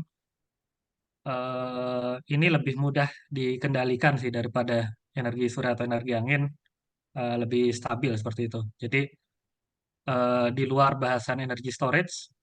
Tapi ya nanti saya coba cari juga berapa. Ini kebetulan di luar yang saya biasa uh, pelajari. Gitu. Baik, berikutnya Pak Sudiantoro nih. Sampai dengan saat ini dengan teknologi yang ada sekarang, sudah adakah ditemukan metode penyimpanan energi yang efisien dan ramah lingkungan? Oke. Kalau ya jadi tadi sebenarnya untuk semua sistem itu punya kelebihan dan kelemahan yang masing-masing. Jadi untuk misalkan pump hydro sama baterai itu sama-sama efisien. Jadi bisa apa yang kita simpan 80% energinya listriknya bisa kita keluarkan lagi seperti itu. Cuma mereka tidak ramah lingkungan dengan cara yang berbeda. Kalau sistem pump hydro, mereka tidak ramah lingkungan karena mereka harus menenggelamkan suatu daerah seperti itu. Jika harus menenggelamkan suatu daerah, berarti apa namanya? Berarti ya ekosistem di situ akan terganggu. Mungkin juga pohon-pohonnya ditenggelamkan dan semacam itu, nanti mengeluarkan karbon dan lain-lain. Tidak ramah lingkungannya di pump hydro ke arah situ. Tapi kalau baterai itu tidak ramah lingkungannya, lebih lokal, itu biasanya lebih ke terkait bahan-bahan beracun yang ada di dalam baterai itu sendiri. Dan ada kekhawatiran bahwa ini akan terlepas ke lingkungan. Tapi dia dampak ke apa namanya ke hutan dan lain-lain jauh lebih kecil daripada pump hydro. Jadi dua-duanya dua-duanya punya dua-duanya ramah lingkungan dalam satu aspek, tapi dia juga berbahaya buat lingkungan dalam aspek yang lain seperti itu. Saat ini memang nggak ada yang ideal untuk seluruh aspek, tapi ya kita bisa seimbangkan. Misalkan dengan pump hydro ya berarti kita harus coba studi AMDAL, analisis mengenai dampak lingkungan yang sebaik mungkin. Sementara kalau baterai, ya berarti kita harus memikirkan bukan cuma baterai sendiri, tapi bagaimana mengumpulkan lagi, bagaimana di recycle, bagaimana jangan sampai dia terbuang ke landfill dan lain-lain. Eh, ya, mereka tidak ramah lingkungan tapi dengan cara yang berbeda. Tapi ya ada metode untuk eh, menanganinya. Begitu Pak Sudiantoro. Baik, berikutnya dari Pak Dasri. Apakah paparan yang disampaikan masih skala kajian dan FGD? Dan bagaimana dengan data yang didapat menggunakan metode seperti apa, Pak? Terima kasih sharingnya. Oke. Ya, jadi untuk paparan tadi, untuk yang hydropower memang sebagian besar referensinya dari luar negeri. Jadi itu memang dari kajian-kajian literatur review. Sementara kalau di lab kami sendiri di UGM itu memang fokusnya di yang skala kecil, volume kecil seperti itu di baterai dan hidrogen seperti itu. Eh, tapi tergantung tadi. Kalau untuk skala besar saat ini memang masih terbatas kajian, masih terbatas kajian literatur dari luar negeri. Yang paling dekat sih dalam skala kecil kita untuk sistem baterai, sistem tadi apa namanya electrolyzer dan fuel cell untuk hidrogen. Mungkin juga kombinasi yang thermal ya untuk bangunan dan seperti itu. Kita cenderung di skala yang menengah ke kecil sih kalau kita yang di UGM untuk yang eksperimennya. Seperti itu Pak Dasri. Baik, berikutnya Pak Nugrahanton. Berarti ada kemungkinan menggerakkan pompa-pompa air kapasitas besar ke bendungan atas, pump storage, dengan baterai yang datang dari PV. Hmm, iya, jadi ya ada kemungkinan menggerakkan, tapi biasanya ini dua sistem yang berbeda ya. Jadi kalau kita sudah merencanakan pakai baterai, jarang kita menggunakan bendungan juga sekaligus, seperti itu relatif jarang. Tapi itu tadi, kalau kita lihat bendungan itu biasanya untuk pump storage itu cenderung efektif di skala yang besar dan kita punya elevasi ketinggian yang tinggi. Sementara baterai itu lebih efisien kalau skalanya kecil seperti itu. Nah, kalau yang ada dua-duanya, ada pump storage dan baterai, kemungkinan kalau ada yang berada di kedua skala itu seperti itu. Jadi punya pump storage yang ketinggiannya menengah, tapi kita juga nggak pingin semuanya dari baterai. Kalau seperti itu mungkin dua-duanya, dua-dua sistem ini ada gitu. Tapi jarang-jarang ketemu sih. Biasanya pump storage di besar, baterai di kecil. Mungkin kalau di tengah-tengah ada yang dipakai dua-duanya. Begitu Pak Nugrahanto. Baik, berikutnya dari Pak Pandu lagi nih. Untuk strategi penyimpanan yang sesuai dengan kondisi negara Indonesia itu yang seperti apa? Oke, untuk kondisi negara Indonesia, sepertinya karena ya kita masih termasuk penetrasi yang rendah ya untuk energi terbarukan, kita bisa tetap fokus di pump storage yang ada. Bahkan mungkin belum tentu harus bikin yang baru, tapi memang mengandalkan bendungan yang sudah ada. Jadi secara default seharusnya pump storage hydro itu yang paling banyak digunakan kalau kita berbicara terkait jaringan listrik. Tapi kalau kita berbicara terkait sistem listrik pedesaan seperti itu yang sulit mereka untuk menggerakkan bangunan untuk proyek bangunan sipil yang besar seperti itu, baru baterai yang baterai yang penggunaan baterai tadi lead acid atau lithium ion yang masuk akal. Jadi sama sih intinya, kalau kita bisa akses proyek bangunan sipil yang besar, AMDAL yang baik dan lain-lain, pump storage itu yang paling bagus saat ini untuk Indonesia. Tapi kalau kita ngomongin listrik di daerah-daerah terpencil, di daerah 3T seperti itu, pump storage masih jauh karena butuh banyak kondisi alam yang khusus tadi. Ya pada saat itu yang baterai yang lebih apa namanya bisa digunakan. Terlepas tadi masalah biaya setiap sebenarnya setiap 3 tahun atau setiap 5 tahun dia harus diganti itu yang masih menjadi kendala kalau penggunaan baterai saat ini. Seperti itu Pak Pandu. Baik, berikutnya dari Ibu Tias Kartikasari. Untuk modeling sistem PSH yang hybrid dengan PV dan wind dengan tujuan untuk melihat sistem operasi pada slide PPT tadi, Bapak memakai Simulink kah atau ada saran lain kah? Oke. Jadi, oke, pertanyaan bagus, Bu Tias. Jadi jadi biasanya kalau untuk sistem hibrid, eh, tergantung skala waktunya. Ada skala waktu yang jam ke atas, jadi atau menit ke atas, menit ke atas. Jadi kita lebih lihat kita lihat keadaan steady state. Itu biasanya kita bisa gunakan simulasi yang lebih sederhana, misalkan pakai Homer atau semacam itu, yang mereka cuma ngelihat energi balance-nya. Tapi kalau kita mau bahas terkait kestabilan tadi, misalkan frekuensinya stabil atau enggak, atau dalam skala di bawah 1 detik tadi, kayak software semacam Homer nggak cukup. Kita baru di saat itu butuh Simulink atau butuh apa namanya software lain yang memang untuk simulasi transien seperti itu. Kalau saran saya, kalau masih kasar, artinya masih perhitungan kasar, masih feasibility study, sebaiknya pakai energy balance yang menit atau jam ke atas, jadi nggak usah perhatikan transiennya. Seperti pakai Homer misalnya paling gampang seperti itu. Baru setelah kita dapat kapasitas kasar dan lain-lain, baru kita lihat simulasi dinamiknya seperti itu, pakai MATLAB atau Simulink. Tapi itu kalau tadi sistemnya sudah mengerucut, baru baru kita sebaiknya pakai yang Simulink.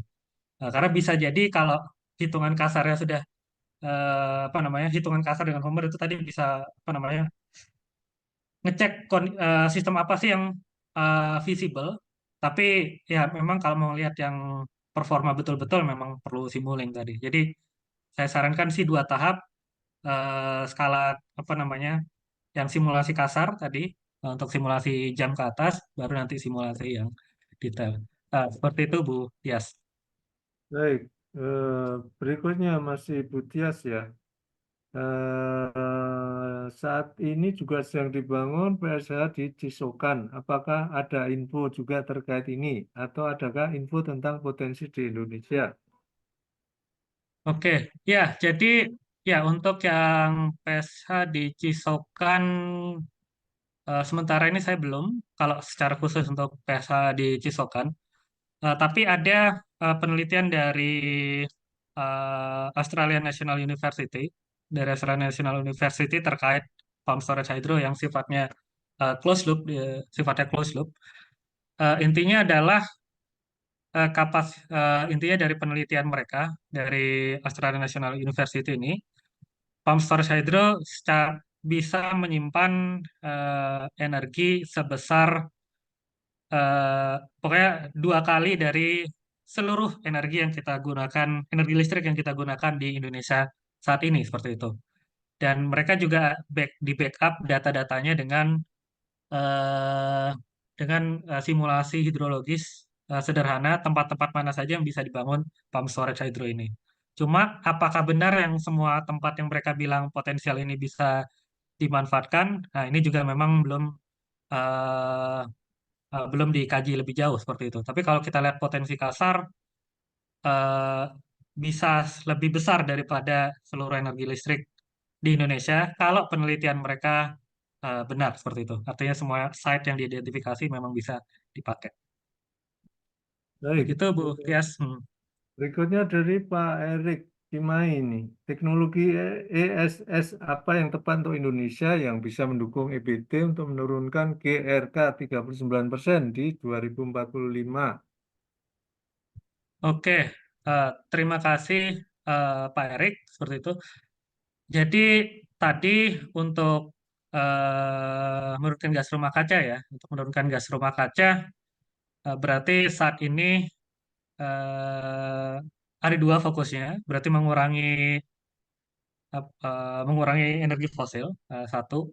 Kedua adalah terutama batu bara, dan ini mengurangi misalkan bisa digantikan di skala yang lebih praktis adalah digantikan dengan gas alam seperti itu. Tapi yang lebih ideal adalah energi terbarukannya yang memang dinaikkan seperti itu.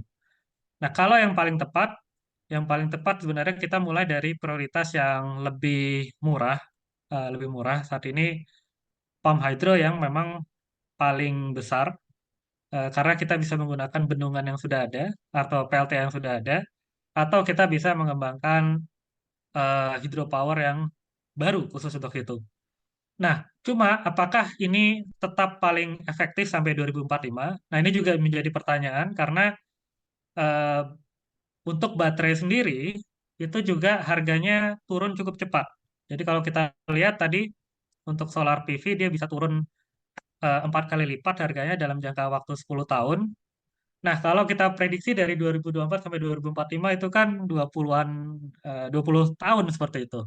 Itu bisa jadi baterai bisa jadi jauh lebih murah, bisa jadi jauh lebih murah. Dan kalau apa namanya, kalau itu bisa diterapkan, kalau itu bisa diterapkan, kita nggak perlu repot-repot bikin bangunan sipil yang macam-macam seperti itu. Secara teknis jauh lebih mudah untuk perancangan sistem baterai seperti itu. Jadi sederhananya adalah by default kalau teknologinya masih sama dan harganya cost-nya masih sama, kemungkinan pump storage itu yang paling efektif seperti itu. Tetapi kalau suatu saat nanti dalam jangka waktu 2024 ini sampai 2045 itu kan 20 tahun itu perkembangan yang sangat besar sekali dan harganya sudah turun cepat untuk baterai sama seperti penurunannya PV dalam 10 tahun yang lalu seperti itu. eh, Mungkin yang pump storage akan kalah karena jauh lebih repot perancangan, pembebasan lahan dan segala macamnya seperti itu. Jadi dua teknologi ini yang memang eh, harus diperhatikan. Sementara kalau untuk hidrogen, saya lebih melihat ini seperti lebih banyak nanti untuk aplikasi transportasi atau aplikasi pabrik seperti itu. Kalau kita konversi untuk keperluan stationary untuk kembali menjadi listrik, kemungkinan kurang kurang baik seperti itu. Tapi kalau untuk menyerap kelebihan atau mengurangi curtailment tadi, dia masih bagus tadi. Cuma aplikasinya sedikit berbeda. Aplikasinya sedikit berbeda. Jadi itu sih teknologi-teknologi yang by default kita perlu perhatikan ke depannya. Itu Pak Erik. Baik, berikutnya Ibu Tias lagi nih. Batasan penyimpanan energi skala besar dan kecil itu berapa, Pak? Oke, jadi penyimpanan energi skala besar dan kecil. Oke, jadi memang nggak ada batasan yang katakanlah strict ya, tidak ada batasan yang strict terkait penyimpanan energi eh, skala besar dan skala kecil seperti itu. Misalkan ya, dan ini juga sama untuk pembangkit. Jadi misalkan PLTA, PLT hidro seperti itu, buat apa namanya, buat perusahaan atau komunitas yang bekerja di skala kecil, 10 megawatt itu kecil, 10 megawatt itu besar. Tapi kalau kita lihat dari sudut pandang IAEA, dari sudut pandang IAEA seperti tadi, itu 10 megawatt itu malah batas kecil seperti itu. Jadi besar dan kecil itu relatif untuk pembangkit saja seperti itu, untuk energi storage juga seperti itu. Nah, cuma yang lebih praktis adalah seperti ini. Eh, Kalau cara yang paling mudah adalah kalau itu sistem penyimpanan energinya untuk eh, rumah tangga, untuk sekolah atau untuk bangunan, eh, secara umum itu masih masuk skala kecil, untuk masih masuk skala kecil. Kalaupun bangunannya besar ya seperti mall, shopping mall atau semacam itu mungkin baru masuk skala menengah seperti itu. Tapi kalau ini kita sudah bahas bukan di level bangunan lagi, tapi di level desa, di level kecamatan, level kabupaten, level kota. Nah, itu sudah masuk skala besar. Kemungkinan untuk penggunaan baterai itu sulit. Jadi, itu sudah masuknya skala pump hydro dan ke atas seperti itu. Jadi, saya nggak menghafal dari segi angka seperti itu, tapi lebih ke arah aplikasinya seperti apa. Jadi, kalau aplikasinya up to bangunan seperti itu. Kendaraan, bangunan rumah tangga atau bangunan kecil itu masih kecil, paling mentok menengah. Tapi kalau sudah skala kita ngomongin desa, kecamatan, kabupaten dan seterusnya, eh, secara umum kalau kita bahas di Jawa itu sudah masuk skala besar. Begitu. Terima kasih. Baik, berikutnya dari Pak Andi Nur Faisal. Best practice best practice ya penyimpanan energi dari PV itu pakai apa, Pak? Oke, best practice penyimpanan energi untuk PV, best practice-nya tadi, pertama kita lihat keperluannya apa, kita perlihat keperluannya apa. Kalau misalkan kita sudah bisa identifikasi keperluan khusus, misalkan untuk, nah misalkan seperti di Singapura tadi untuk pendinginan bangunan, penggunaan yang langsung itu akan lebih efisien daripada penggunaan yang masih bolak-balik. Jadi kalau konversi dari listrik ke suatu bentuk energi lalu kembali ke listrik, itu kita gunakan kalau kita nggak punya perencanaan bebannya seperti apa. Tapi kalau kita punya aplikasi khusus, misalkan untuk pendinginan bangunan, dan ini akan banyak di Indonesia ke depannya, atau misalkan kita untuk bahan bakar tadi, untuk pabrik, untuk bahan bakar atau untuk bahan kimia pabrik, ya langsung saja digunakan seperti itu. Intinya adalah sebisa mungkin kita hindari proses yang tidak kita perlukan. Jadi kalau kita bisa gunakan langsung energi PV-nya, itu adalah prioritas paling besar. Tapi kalau kita nggak bisa merencanakan dengan baik, artinya bebannya terlalu beragam dan lain-lain, baru tadi penggunaan dengan baterai itu yang cenderung paling mudah penyimpanan energinya. Atau kalau bisa nggak menggunakan baterai, tapi dibantu dengan jaringan listrik. Jadi kita dibantu dengan sistem on grid. Ketika kita kekurangan, kita ya gunakan listrik dari on grid itu. eh, ya seperti itu. Jadi intinya adalah coba cari sistem yang paling sederhana dulu sesuai dengan kebutuhan, baru sistem yang proses konversinya semakin panjang. Itu sih best practice-nya seperti itu. Baik, berikutnya ini Pak Bartin Sayogo ini angkat tangan nih. Silakan Pak. Ya, terima kasih. Ini maaf nih Pak Ari. Ya, Ini kelihatannya Anda ini kurang hubungan sama PLN ya. iya mungkin betul. Nah, ke depannya saya Boleh. sarankan baiknya Anda hubungan sama PLN. Karena ini saya informasikan aja. Hmm. Jadi contohnya tadi pertanyaan masalah pump storage. Itu kalau Hmm. nanti Anda hubungan sama PLN, Anda nanti bisa ninjau. Sekarang kan dia membangun upper cisokan. Jadi bukan cisokan Hmm. doang ya, upper cisokan namanya. Ya, apa Pump cocokan ya. storage. Ya itu besar itu. Ya, ya. Ya, ya. 1040 megawatt. Nah, itu nanti kalau Hmm. Anda bisa hubungan kan bisa nanti untuk tugas mahasiswa Anda atau gimana gitu nanti ke depannya nanti bisa untuk bahan seminar lagi. Ya, nah itu yang pertama. Kemudian yang kedua Hmm. tadi untuk yang hybrid, Anda udah nyinggung tadi kan. Nah, itu memang artinya PLN itu ke depannya rencananya seperti itu. Jadi sebenarnya PLTA Cirata itu sebenarnya percontohan. Dan itu cukup besar loh ya. Jangan dikira kecil itu Hmm. 144 megawatt. Hmm. Nah, artinya nanti ke depannya ada kemungkinan PLT-PLT yang besar itu nanti semuanya dibangun seperti itu. Jadi pakai PLT Sapung. Nah, itu nanti kalau bisa ngirim mahasiswa sana juga bisa untuk belajar itu. Itu enggak sederhana itu ya. Artinya kan luasannya dari satu bendungan itu kan nggak bisa semuanya digunakan. Hmm. Itu contohnya seperti itu. Itu yang kedua. Kemudian yang ketiga yang masalah demand side itu atau biasanya kita nyebutnya substitusi ya. Yang jadi masalah di kita kan antara PLTS yang siang itu Hmm. dengan beban puncak kita kan waktunya beda ya toh.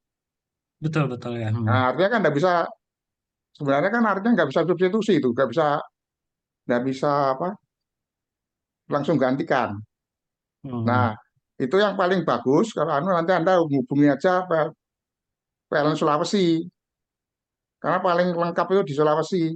PLTS yang besar sama yang angin yang besar. Nah, itu masalah-masalahnya itu yang muncul apa aja nanti bisa Anda tahu itu. Yang paling berat itu misalnya kalau misalnya PLTS-nya tiba-tiba hilang anunya, mataharinya. Kan bebannya nol itu. Nah, itu yang jadi masalah kan Hmm. jadi stabilitas nanti di frekuensinya bisa kacau kan. Nah, itu Hmm. untuk penelitian yang paling bagus nanti berapa persen itu bisanya untuk Hmm. substitusi itu. Jadi nggak bisa penuh juga, artinya nanti terbatas artinya PLTS-nya hanya berapa Hmm. persen. Nah, yang kita nggak bisa tahu itu, artinya itu nanti harus dipelajari secara lebih mendalam lagi. Nah, kemudian ada catatan juga tadi dari teman migas itu. Yang saya heran sampai sekarang ya, di luar negeri itu, kalau kita bicara PLT angin ya, Bayu, Hmm, hmm. itu justru banyak di offshore kan. Betul, Nah, betul ya. teman migas ini kan pengalamannya banyak di offshore. Kenyataannya kita nggak bangun di situ, kenapa coba? Jadi Iya, pertanyaan, iya. nah artinya Benar, itu, benar, benar, iya. benar, benar. Ya, Jadi artinya itu ya. nanti untuk Anda, ini tuh untuk PR Mas apa Ari ini ya, artinya Iya, itu ke iya. depannya Ha. nanti banyak ini artinya itu kita. Nah, itu yang lain-lain. Nah, yang masalah storage itu sebenarnya kita juga ngarahnya mau ke situ. Jadi kita mau pelajari standarnya, mau kita jadikan standar nasional di Indonesia ya, terutama yang besar kan istilahnya itu kan Hmm, hmm. electrical energy storage system itu. Iya, iya, Nah, iya. Ha. nah masalahnya tadi kan cuma nyinggungnya secara umum. Sekarang lebih dirinci aja. Kira-kira kalau dia nanti umurnya lebih pendek atau apapun ya, itu kira-kira ada masalah di panasnya nggak? Nah, kalau nanti jurusnya ke panas, akhirnya kan masalah pendinginan yang jadi masalah itu, Hmm. ya kan? Nah, Betul, betul. masalah Ha. pendinginan itu juga belum 100% selesai loh tuh, baterai itu. Kalau itu Betul, betul. selesai, mungkin ada kemungkinan memang umurnya lebih panjang, karena kan bisa dikendalikan kan ya panasnya, Hmm, ya kan? Nah, itu hmm. artinya tuh ya memang, ini cuma anu aja ya, saya nggak bertanya, tapi artinya tuh cuma apa, Asal ya anu lah, saran, tambah saran. tambah anu aja, informasi aja, bahwa ke depannya nanti ada kemungkinan memang baterai ini jadi anu, jadi tulang punggung ya, untuk Hmm, negara-negara lain ya. Kalau kita kan tadi air banyak, kalau untuk tempat lain hmm. belum tentu, ya kan? Betul, betul Apalagi ya. nanti yang kita kan masih punya bendungan apa Nah, sungai yang besar itu yang di Tayan itu. Hmm. Nah, Kalimantan. karena itu nanti tolong dianukan aja ya Mas. Hubungan Iya, iya. hubungi Hmm. PLN aja. Artinya itu nanti jangan sampai simulasi toh lo ya. Kita Oh, ini iya, iya. jadi Betul, betul. jadi Minta praktisi tolong, juga gitu loh. Terima minta kasih. tolong Iya, Pak iya. Martin Prayogo nih. Cari. Jangan, aku udah pensiun kok. Tinggal hubungi PLN aja nih. Ya, Anu, ya, ya. Ah, Pedi, beres iya, lah iya. itulah. Ya, Iya, Iya, iya. ya. Iya, iya. saya kasih Oke. informasi aja Pedi, tak bantu. Baik, ya. Oke, oke, Makasih Pak oke. Martin. Terima kasih banyak Pak Bartin. Jadi saya terima kasih sekali atas input-inputnya seperti itu ya. Jadi memang di sistem di kami ya di UGM memang saya lebih banyak bekerja di yang skala kecil seperti itu. Jadi memang bangunan ke bawah seperti itu. Untuk yang dari kami, dari kelompok kami yang lebih banyak memang apa namanya bekerja dengan PLN, itu nanti ada Pak Ramawan dan seterusnya, Oh, seperti itu. Ada Pak Ramawan dan Pak Ahmad Agus seperti itu. Memang mereka yang lebih eh, bekerja di PLTA seperti itu, kalau betul. Dan mohon maaf misalkan kalau eh, saya nggak bermaksud, jadi mungkin seperti apa namanya apa namanya ini hanya untuk sharing aja jadi tidak ada maksud mengecilkan apa yang sudah dicapai PLN seperti ini maksudnya pembangkit Cirata di Cirata yang floating PV itu dan bendungan itu memang besar ya itu jauh lebih besar misalkan dari beberapa tempat yang kita punya di Singapura dan lain-lain potensi kita juga lebih besar memang itu eh, apa namanya eh, kemungkinan apa namanya kemungkinan itu akan penting sekali buat saya sendiri buat mahasiswa dan seperti itu. Dan saya juga setuju simulasi jelas bukan tujuan akhir ya itu cuma permulaan aja saya coba kontak apa namanya mungkin ya PLN Sulawesi atau seperti itu yang seperti Pak Bartin sarankan atau mungkin suatu saat saya juga coba iya. kontak Pak Bartin ya mungkin pengalamannya juga jauh lebih banyak ya untuk pembangkit-pembangkit skala besar ini. Jadi tidak ada maksud mengecilkan seperti itu. Cuma memang hari ini kita cover banyak sekali, jadi eh, mungkin jadi terlalu generik dan terlalu umum. Tapi ya saya apa namanya, saya paham memang dari PLN sudah punya arahan yang baik sekali untuk berbagai macam teknologi ini, baik yang pump storage atau hydro. Sekali Maaf nih lagi, ada tambahan dikit nih Mas. ya boleh boleh ya. Ini kan tadi kita bicaranya yang besar-besar kan. Nah, kalau Anda Hmm, nanti bicara yang kecil, sebenarnya itu di PJB itu sekarang namanya apa ya? Itu dia ada punya hmm. pengalaman. Nusantara Artinya, Power, PLN Nusantara Power. nah itu Nusantara Power. dia ada pengalaman. Artinya kan sekarang kan yang di kita itu kan banyak pulau-pulau itu. Isinya Iya, kan PLTD semua kan. iya Nah, itu betul. nanti bisa ada teliti itu PLTD dengan PLTS itu. Itu menarik itu kalau yang skala kecil. Betul, Mungkin betul nanti Pak. ada Itu batasnya juga menarik berapa juga. persennya. Betul, betul. Ya, ya itu tambahan Ya, dari saya mungkin aja. ini. Terima kasih. Ya, Ya, terima kasih Pak Martin. Ya, Terima ya, kasih saya Pak coba Batin. itu juga untuk yang tadi skala pulau-pulau tadi ya. Oke. Baik, ini masih ada dua pertanyaan lagi nih Pak. Yang pertama Pak Dasri tadi melanjutkan pertanyaan. Melihat potensi bauran energi saat ini, menurut Pak Ari, peluang energi seperti apa yang harus diprioritaskan dan bagaimana juga dengan peluang energi nuklir yang mungkin biaya murah ke masyarakat pengguna? Terima kasih. Ya, jadi ya kebetulan memang departemen kami juga eh, sebenarnya awal mulanya memang memperjuangkan untuk yang khusus energi nuklir seperti itu. Walaupun sekarang juga ada energi nuklir dan energi terbarukan. Walaupun tadi kita bicara memang fokus adalah kombinasi yang energi terbarukan dan sistem penyimpanan energi seperti itu. Tetapi semakin sedikit sistem penyimpanan energi yang kita perlukan, itu berarti akan semakin mudah ke depannya. Itu akan semakin mudah ke depannya.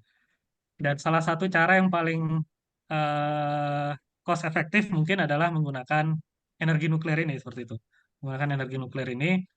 Cuma memang selama berapa tahun itu menjadi kendala karena sistem nuklir harus langsung skala besar dulu, dulu seperti itu sistem pembangkit nuklir memang skala besar. Tetapi saat ke depannya sekarang kita dari dari departemen kita juga ada riset terkait sistem skala reaktor nuklir yang modular skala kecil. Nah, mungkin itu yang bisa diterapkan di tempat-tempat yang aman, dalam arti jauh dari ketakutan masyarakat dan lain-lain seperti itu, tapi dia juga biaya pembangkitannya murah. Jadi memang energi nuklir ini juga tetap penting kita pertimbangkan untuk bauran energi kita ke depannya. Tetapi kita tetap harus cari saja peluang-peluang mana yang bisa kita taruh untuk aplikasi apa di daerah mana yang paling tepat seperti apa. Begitu. Baik, ini pertanyaan terakhir ini dari Pak Woro ya nih. Pak Ari, bolehkah tahu data-data pump storage yang sudah ada di lingkup daerah Indonesia? Oke, ya data-data pump storage di lingkup Indonesia ya. Tadi dari Pak Bartin sudah itu kan untuk yang di apa namanya Cisokan dan sebangsanya. Nanti saya coba kirimkan data-data daerahnya di mana dan juga data-data yang daerah yang potensial, artinya yang sudah ada dan yang potensial untuk diterapkan untuk pump storage di mana saja.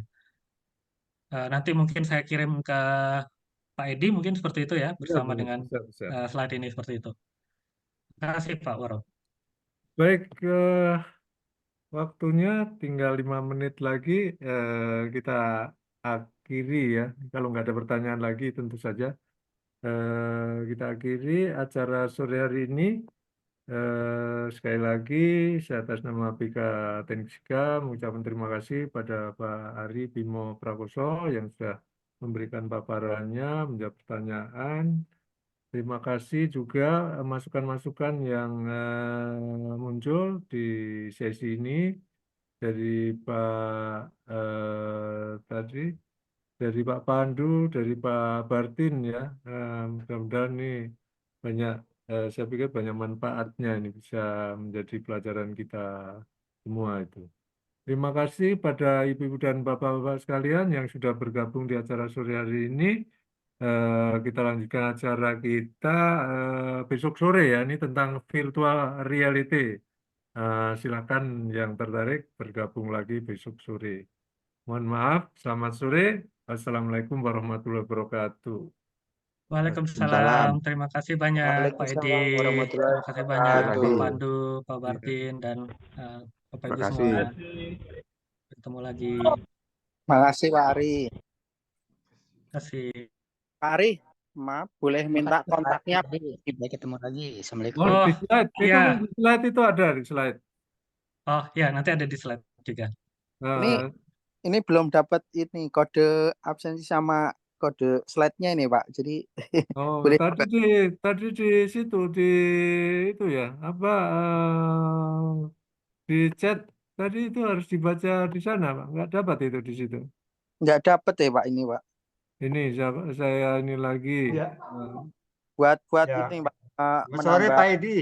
Ya, ini udah apa ini saya tampilkan lagi nih. Oh, boleh. Makasih Pak Pak Edi, Edi selamat sore Pak Edi. Ya, selamat penambahan sore. itu Pak Edi. Ya, tolong di copy dulu nih Pak sebelum ditutup ini, Pak. Pak Edi, selamat sore Pak Edi. Ya, selamat sore. Ya, makasih. Saya sudah terdaftar emailnya, Ya. terus sudah mengisi absen, gagal terus kenapa Pak ya? Oh, gagal ya, nanti kalau gagal kontak ke saya aja. Halo? Kontak Bang Saya Salah. sudah catat nomor Bapak kok ini Pak ya? Nggak ada WA-nya Pak ya? Itu itu loh Pak, yang suka di WA itu kan ada info nomor atau di ini. Ya, mungkin ini Pak, kalau nomor WA saya nih di sini. Boleh Pak, di chat Pak ya, maaf Pak. Iya nih. Ini Pak. Ya, terima kasih Pak Edi. Nanti saya chat Bapak ya Pak ya. Ya, baik. Ya. Yo, Assalamualaikum Pak Edi. Terima kasih Bapak ya, izin Pak Assalamualaikum. Yalis. Pamit dulu. Ya, Pak. Makasih. Bapak. Ya, Pak.